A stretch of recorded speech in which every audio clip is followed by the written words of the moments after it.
दोस्तों, आज की कहानी है बहू तुम्हारे मायके में क्यों दान करते हैं।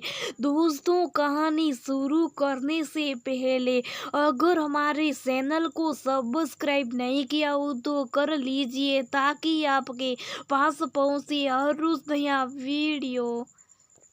प्रणाम माँ जी। अवनी ने फोन पर अपनी सासू माँ सुलेखा जी से कहा, हाँ बोलो, हो गया क्या आराम। सुलेखा जी जो कि अभी अपने मायके गई हुई थी, वो ने अवनी से कहा, हाँ आगे बोले। मुझे यहाँ आने 3 दिन हो गए, तुम्हारा एक फोन नहीं आया तो मुझे लगा तुम आराम ही कर रही हो। अवनी जवाब देना चाहती, फिर बात आगे ना बढ़ी इसलिए वह शुभ होगी। माँ जी ने आगे का अगले हफ्ते जब वह घर आएगी तब घर पर कुछ पूजा करने, कुछ दान धर्म करना है, तो वह ने अवनी को सारी तैयारी करने को कह दिया और आगे कहा कि ज्यादा लोग नहीं होंगे, बस मेरे भैया भाभी, मेरी जीजी जीजाजी और उनकी लड़कियों को बुलाना है।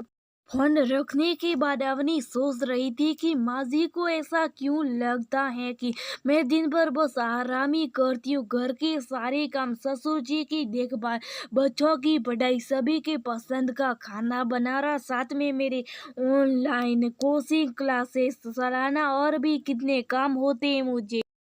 खैर अवनी फिर अपने कामों में लग गई। उसने पंडित जी से बात कर पूजा की सारी तैयारी की।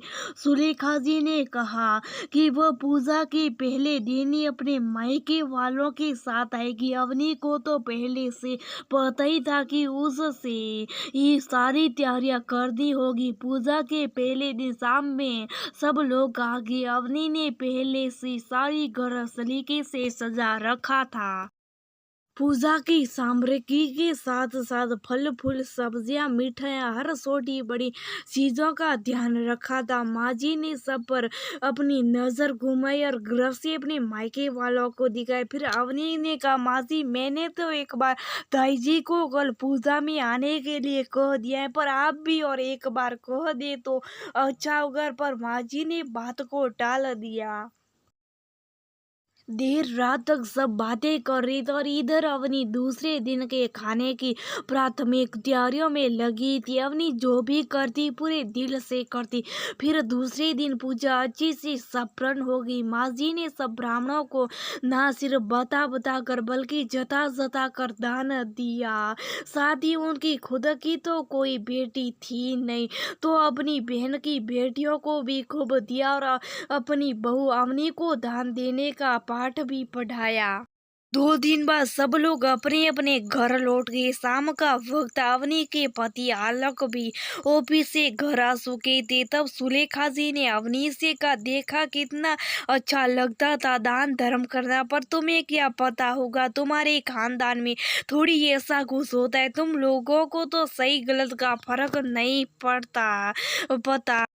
इतने दिनों से शुभ अवनी के सर्व का बाहर टूट गया और वह बोली, सही कहा माँ जी आपने, हमारे यहाँ ऐसा नहीं होता, क्योंकि हमारे यहाँ दान किया हुआ तो थोड़ी किसी की मदद किया हुआ भी नहीं गिनाया करते हैं ना। आलोक सी याद है आपको, जब नौकरी छोड़ खुद का काम करता था तब या फिर जब हम लोगों ने ये घर लिया तब किसने हमारी मदद की थी।